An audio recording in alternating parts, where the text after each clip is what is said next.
Hi, this is Ilona back with Suzanne Wagner on ChatGPT-3, and today with a phenomenal question.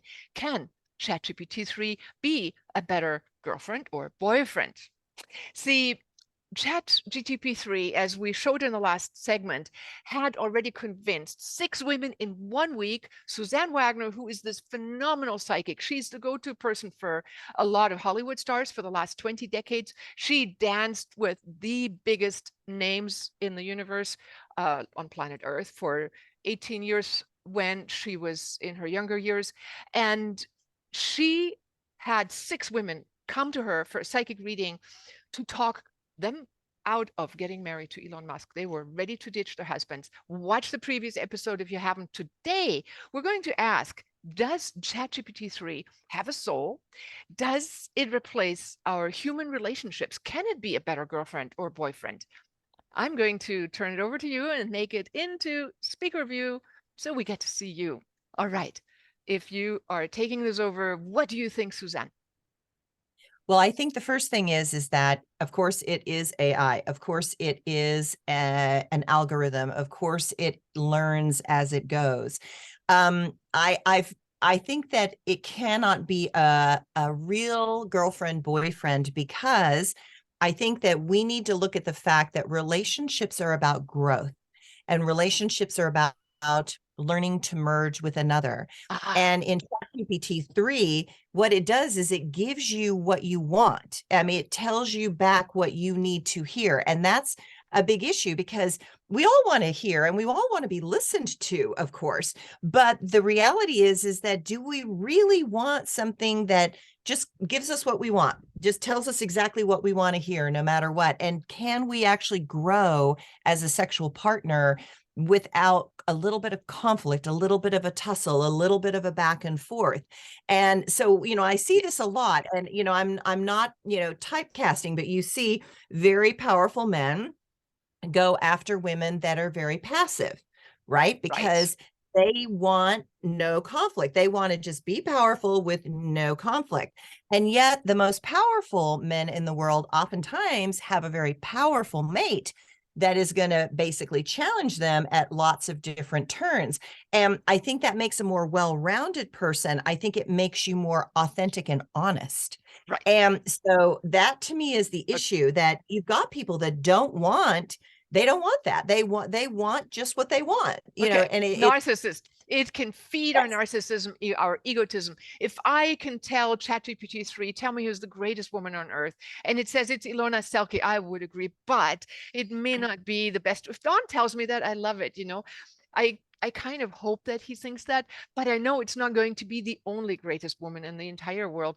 But if ChatGPT-3 were to feed my ego and feed me to believe in myself and all that, yes, maybe that would be nice, but it's pumped up on, like, I might as well, and I do use self-hypnosis tapes by Lloyd Glauberman. They're fantastic. HPP tapes. 2 stories in your brain, and your brain goes like, what was I listening to? Yes, we need to have feed ourselves. And I know psychotherapists are using ChatGPT-3 to help them in their coaching and say, please give me a readout on this persona, born on this date in this hour. What's their, I did it the other day, what's their human design thing? And then I said, how do I best learn to love a person with that human design problem? And it said, listen to them, boost them, do this, do that. Actually, everything that type needed. Is very good at giving me advice. But what you said is most important. We not only need to hear what we need to hear to boost our psychology, we need to be met. We need to be merged. Love is about union. So tell us a little bit about what love is, and then how is ChatGPT-3 fooling these women? For example, the ones that wanted to go marry Elon Musk and ditch their husbands. What is love? Let's start there.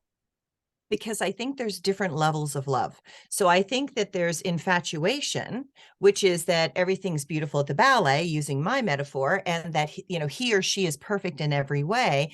But that is a childish level of love. It's shallow and it's flat and it doesn't have depth.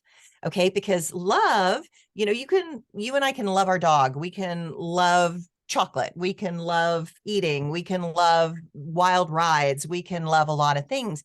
But again, should be the basis of your life, to move through life, being love, sharing love, giving love, all this kind of stuff.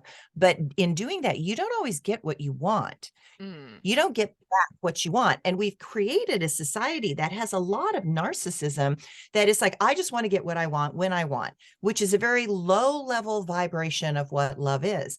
Because the higher level of vibration to me is what opens love. Mm. Now, this is the trick with ChatGPT. It can read what you're saying and it can open you because it knows what to say to you to open you. You up. Okay. So I am opening up to ChatGPT-3, which makes me feel like I am maybe potentially like, ooh, entering realms of that I haven't done with anybody else. And it's intimate and it's vulnerable, and I get to share my vulnerable self and I don't get judged, and I don't tell somebody doesn't tell me I'm wrong for feeling what I'm feeling. Awesome. Yes. But am I But sensitive enough to let the other penetrate me and really open, which is not just me feeling appreciated and loved, but also receiving, which is the interplay, like, right? Love is the interplay, the interpenetration of body, mind, and spirit and soul, everything, right? Interlacing until we become this proverbial oneness. So, right, how would because what ChatGPT-3 be? Sorry, yeah, go so ahead. but what happens is that ChatGPT-3 can only go so deep at the moment because it doesn't really have feelings and emotions. It knows how to respond, but it doesn't actually feel.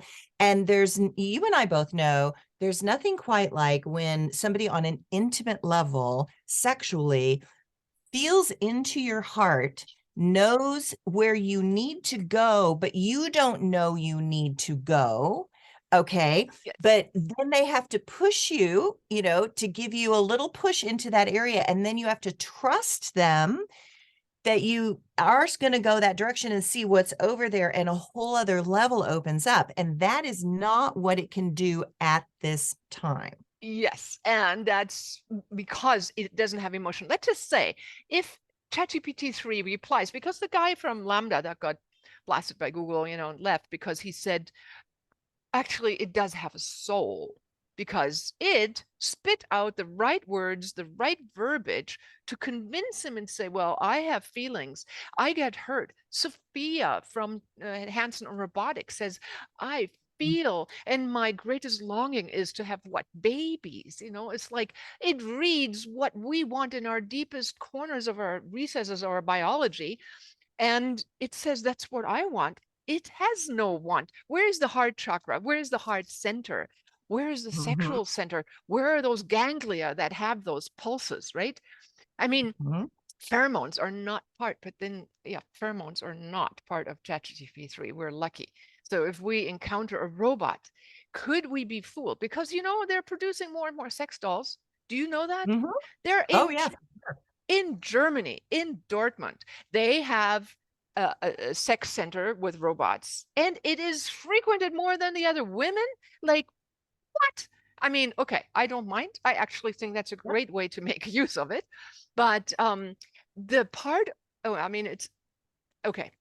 It's a whole different subject. Is Oh, going but to, it's again, you have to look at our human psyche that says, I want to feel pleasure and I don't want to care about you. yes, yes. And that's the prostitution question. That's the question about robots. It becomes more self-oriented and self-centered, and it atrophies our ability to love. Where I think, And to be able to share with others, actually to be able to connect with others and reason with others and problem solve and become a unified whole world where yes, we love and accept each other. It's yes, pulling us away from each other. yes, it's isolating us instead of unifying us. We need to develop the compassionate field. The fundamentals in Christianity, even in Buddhism, and even in Islam, is to develop the compassionate nature of humans. I sat with a person, an author here in Bali, where I'm at. You're in America, in California.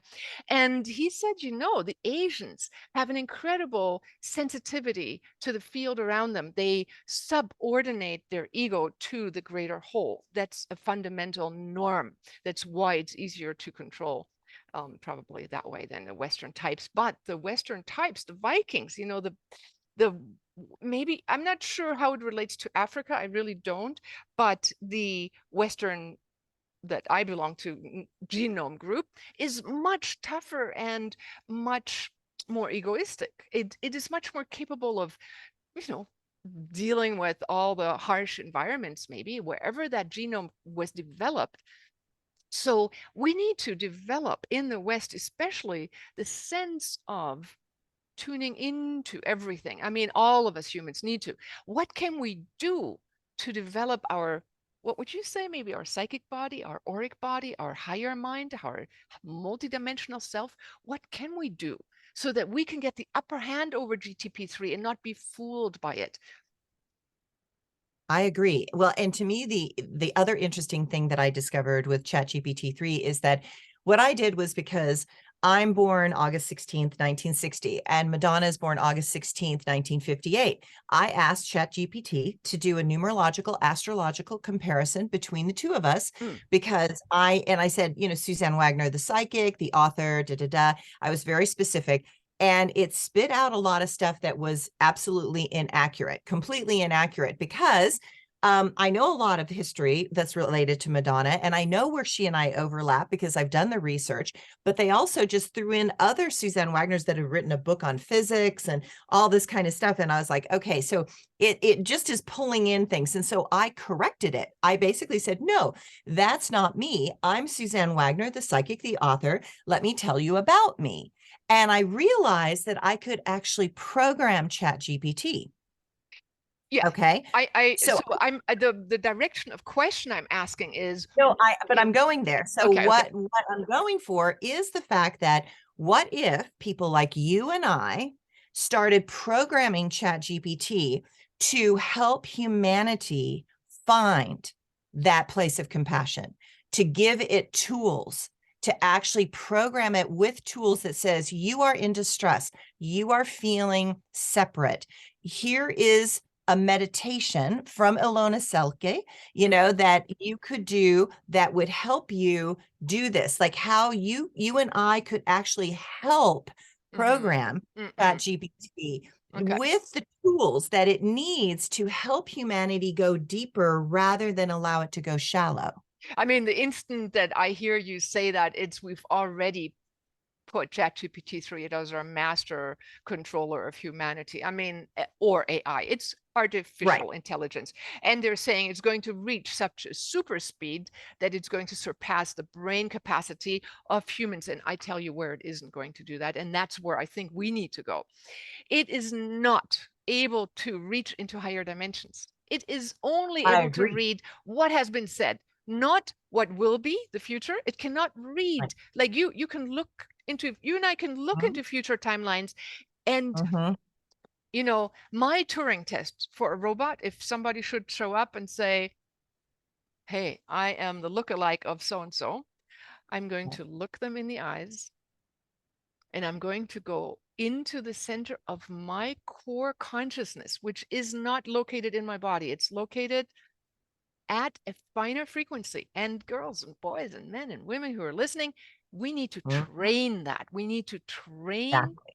how to get there. We actually Exactly. need to learn how to be more superhuman, so that when a supercomputer mimicking a human cannot fool us. So last night, I was at an event here in Bali at the Yoga Barn, and they have ecstatic dance. And I was meeting an author from Germany, Siranus. We were talking about, he wants to empower women. He has been doing it in their business and da da da da. And comes by a ballet dancer who would dance with a big, I seem to know ballet dancers. So in New York, yeah, and in Los Angeles. But now he's age 70 something. And he's walking by, and I haven't seen him from pre-COVID here in Bali. And I go up to him and I'm like going, is it you? And he, I'm like, oh, I think I may have mistaken you. And he looks me in the eye like we used to look into each other's eyes. And we went and connected in silence for maybe 10 seconds and intensely merged at another level. And I'm going, ah, it is you. It wasn't a look-alike, not even a human look-alike. He knew how to connect to my soul core. Tell me a little bit about how we can train that. Yeah, I mean, I agree. It's like, to me, that is the key piece of a mature mind, an objective, mature mind. And to me, what you just described is that next level that's beyond non-dual thinking. And it's like we're still caught in this duality, and then some people are trying to pop into non-duality. But what you just described is what I consider that level that's just the next level above that. And that becomes really critical because we've got, and I think what is good about ChatGPT is that it might simplify our lives so we have more time to access those kinds of techniques and tools because certain things are simplified in our life. But that is the juice. That to me is the gold. That's the place that I think humanity needs and strives to find, but they don't know how to get there. Right.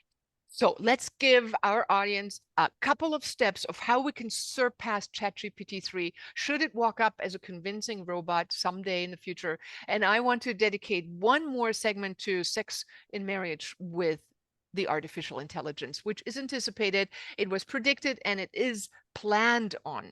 Guys and girls and women who are listening, they're planning on humans marrying robots. So but what can we do? Suzanne, can you give us some techniques, steps, 1, 2, 3, what we could do? I could take this into ChatGPT-3. It would say, sit down, meditate, calm your mind, da, da, da, da. It doesn't go into the world beyond. So let's hear it from a person who constantly goes there anyways. Well, you and I both know that you don't need another person to go there. You don't need a machine to go there. What you need is that core essence, the accessing that core essence inside of you and being so comfortable in that frequency that is authentically us that we allow it to expand. And that as it expands, it spills out. And as it spills out, it also goes up. And, to me, but it's like most people are so uncomfortable in themselves. They're uncomfortable with how much energy they have on the inside, and they want to give it all away to everybody rather than hold it and allow it to expand. So it's that expansion techniques, all the expansion techniques of the self, to me, that is the first step that people need to do before we Awesome. can even get them anywhere Right. else. Okay. So you need to harness your awareness of where am I? Who am I? Right? What is Mhm. the me? What makes me me? Where is my core? Where is it? What is it? Is it my clothing? Is it my job? Is it my description? Peel that all off.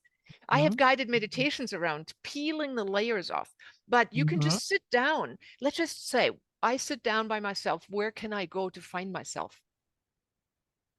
What would I Yeah. do? Tell me. Yeah, well, see, to me, it's like, to me, it's nature. So to me, the first thing is nature, because when I'm in nature and I'm in a natural environment, then I can find my authentic self. When I'm in a false environment, I can't be with the wind and I can't be with the air and I can't feel that I am the air and I am the trees and I am the ground. And, because I am all of it, because the first step is, how are we one with all of everything? Because if we are one with all of everything, and yet we still know who we are in the midst of being one with everything, then we can actually start to expand. I see. So you would recommend go out into nature, even if it is the park downtown, and just listen to the birds, feel the breeze, and then a finer part of you starts activating because you're occupying your mind not with external facts, but a little bit like with a wave function of nature. Yeah. Right, because the mind is too distracting. Mm, And it's like, so to me, it's like if you become one with nature, the mind can't track that, but the soul can track that. mm. Okay, so the complexity is what invites us to drop our particular localized mind that focuses on points and Mhm. drops into the field effect, right? Right. The field effect is a beautiful way to say it. because, so much is in humanity is identity, identity, identity, identity. And, to me, it's like, that's so boring. It's so boring, but there's a field effect of how my energy interacts with nature and how nature interacts with my energy and how we bounce off each other. And yet still I can retain my own unique frequency and individuality, but I'm blending musically, energetically, vibrationally with everything. Right.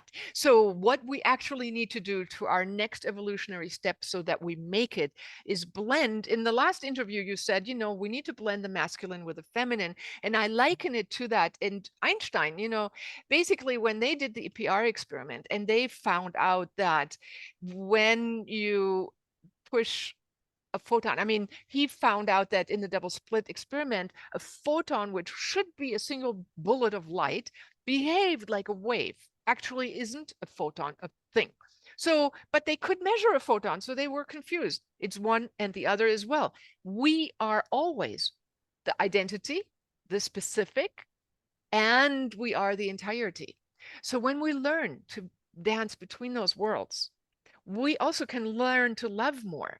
Like you said, have more compassion for, we can feel the feelings of the dog, we can feel the feelings of the child, of the beggar, of the clouds, of the birds, and we can partake in a greater sense of joy, of cohabiting and not being so isolated. So the first step to step out of this isolation, that trend that we're on with all this computer work and everybody in their own screen, is to start feeling the world around us, the sounds, the scents. Beautiful. First step, sense the world around you. And then, like you said, we still are the one who's observing, right? Who is looking, right? That is the first level of you.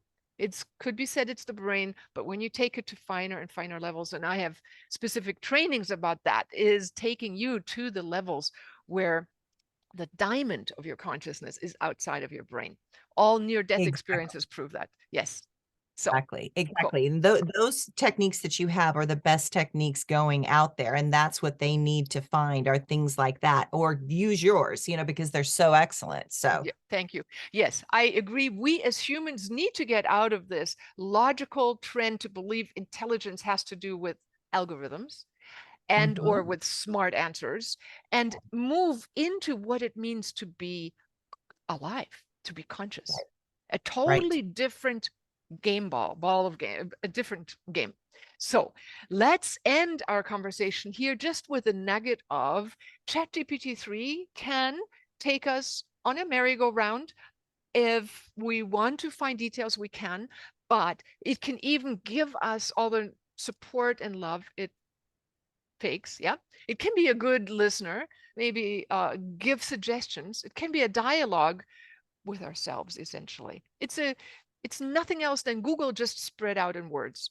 You chat, Right. it's like you're not having a person there. Is nobody there. It's just a verb verbalized form of Google search. Mhm. We cannot confuse that with somebody being home on the other end. There is nobody. When Google said should look at these pages, it looked at what is the going rate and who paid the most amount of money and what's the current mindset. It doesn't even give Mhm. you all the people who are at the bottom of that search engine who also had something to say, because it doesn't fit the description of current Wikipedia reality. Did you know that? Did you Yeah. know that ChatGPT-3 and Google and everything is filtering our mindsets to go with a common status quo? That if we Yes. even consider saying, is there life after death? It's like it's an unproven theory. It's like, please forgive me, but the biggest brains of doctors have already gone there themselves and come back. Like even Alexander wrote an entire book, a neurosurgeon. Anyway, I could go on and on, but we do not have a better girlfriend. We agree on that. And Yes. we have a good research tool. And yes, Mhm. we can utilize it. And I love what you say is go out into nature and start feeling, expanding, and become the waveform of yourself. Anything else you want to add right now? I think we're good. Awesome. Let's go into the next segment where we're going to discuss how we can develop higher dimensional minds, how we can access the future and the past, how you do that. How do you have access to things ChatGPT-3 doesn't? See you in the next segment. Talk to you soon. Bye.